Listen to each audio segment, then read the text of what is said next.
तो चलिए आज भारत की जीवन रेखाओं यानी इसकी नदियों की दुनिया में चलते हैं। ये सिर्फ पानी की धाराएं नहीं हैं, बल्कि वो ताकतें हैं जिन्होंने हमारी जमीन, हमारी संस्कृति और हमारे इतिहास को गढ़ा है। अब ये सवाल सुनने में तो बड़ा सीधा साधा लगता है ना, लेकिन इसका जवाब वो भूगोल और भूविज्ञान की एक बहुत गहरी कहानी बताता है। नदियों का बहना कोई मनमानी बात नहीं है, ये एक छिपे हुए खाके के हिसाब से चलता है और आज हम उसी खाके को समझने वाले हैं। तो ठीक है, अब जरा इसमें गहराई से उतरते हैं। भारत की नदियों को अच्छे से समझने के लिए ना पहले कुछ बेसिक बातें जानना जरूरी हैं जो इनके बर्ताव को तय करती हैं। ये किसी भी नदी प्रणाली की बुनियाद होती हैं। सबसे पहले बात करते हैं अपवाह की। इसका सीधा सा मतलब है पानी का एक तय रास्ते यानी चैनल में बहना। इसे ऐसे समझिए, बारिश के बाद सड़कों पर जो पानी बहता दिखता है ना, बस वही है अपवाह। अब अगला टर्म है अपवाह द्रोणी। इसे आप किसी नदी का पूरा साम्राज्य समझ सकते हैं।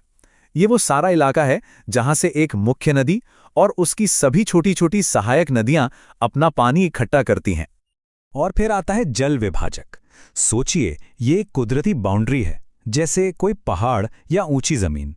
इस बाउंड्री के एक तरफ गिरने वाला पानी एक नदी सिस्टम में जाता है और दूसरी तरफ गिरने वाला पानी किसी दूसरे सिस्टम में। और हाँ, नदियां सिर्फ बहती नहीं हैं, वो कमाल के पैटर्न बनाती हैं।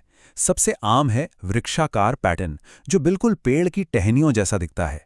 ये हमारे उत्तरी मैदानों में खूब देखने को मिलता है। एक और पैटर्न है अरीय, जहां नदियां एक ऊंचे पॉइंट जैसे किसी पहाड़ से चारों दिशाओं में निकलती हैं। तो अब जब ये बेसिक बातें साफ हो गई हैं, तो चलिए भारत की नदियों के दो बड़े परिवारों से मिलते हैं। हर परिवार की अपनी एक अलग कहानी है, अपनी एक पहचान है, जिसे पहाड़ों और पठारों ने गढ़ा है। लेकिन उन परिवारों से मिलने से पहले एक मजेदार बात, ये सारा पानी आखिर जाता कहाँ है? देखिए, भारत का करीब करीब 77% नदी का पानी बंगाल की खाड़ी में जाकर मिलता है और बाकी का 23% अरब सागर में। मतलब कितना बड़ा फर्क है। ये बात हमें भारत के भूगोल के बारे में बहुत कुछ बताती है। और यहीं पर इन दो नदी परिवारों का असली फर्क सामने आता है। एक तरफ है हिमालय की नदियां, जो बिल्कुल नौजवान और बेचैन हैं। ये ग्लेशियरों से निकलती हैं, इसलिए साल भर बहती हैं और गहरी वी आकार की घाटियां बनाती हैं। वहीं दूसरी तरफ है प्रायद्वीपीय नदियां, जो पुरानी और शांत हैं।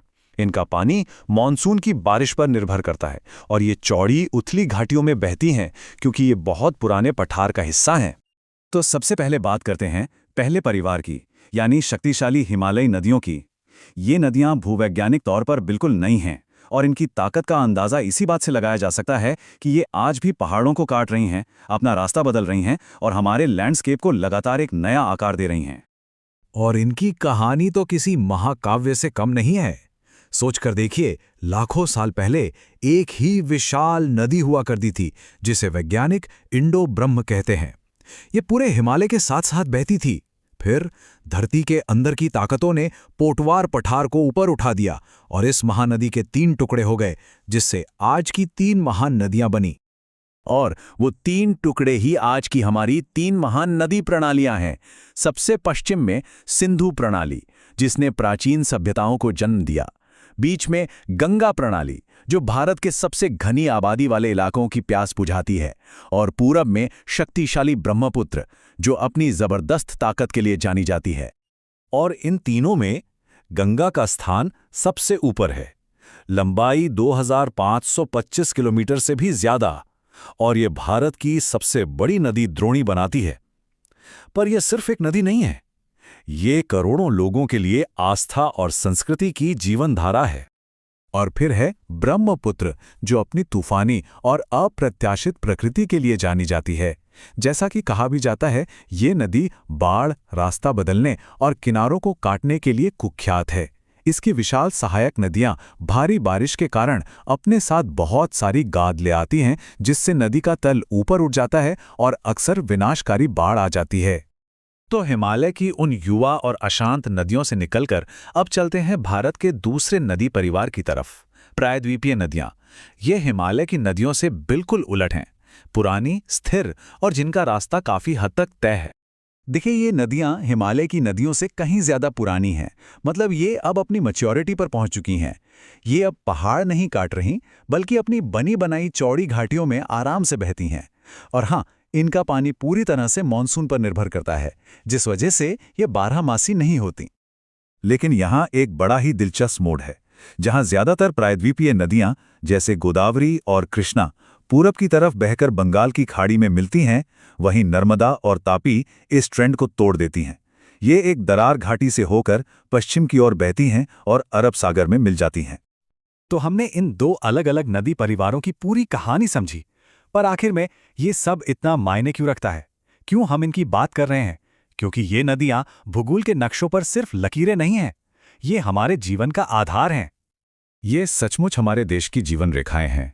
इन्होंने हमारे मैदानों को बनाया है, हमारे खेतों को सींचा है, हमारे शहरों को पानी और हमारी अर्थव्यवस्था को ताकत इन्हीं से मिलती है। और इनका सांस्कृतिक और आध्यात्मिक महत्व तो हम सब जानते ही हैं। सीधे शब्दों में कहें तो ये पानी से कहीं बढ़कर हैं, ये खुद जिंदगी हैं। और यहीं पर हमारे सामने एक बड़ा सवाल खड़ा होता है।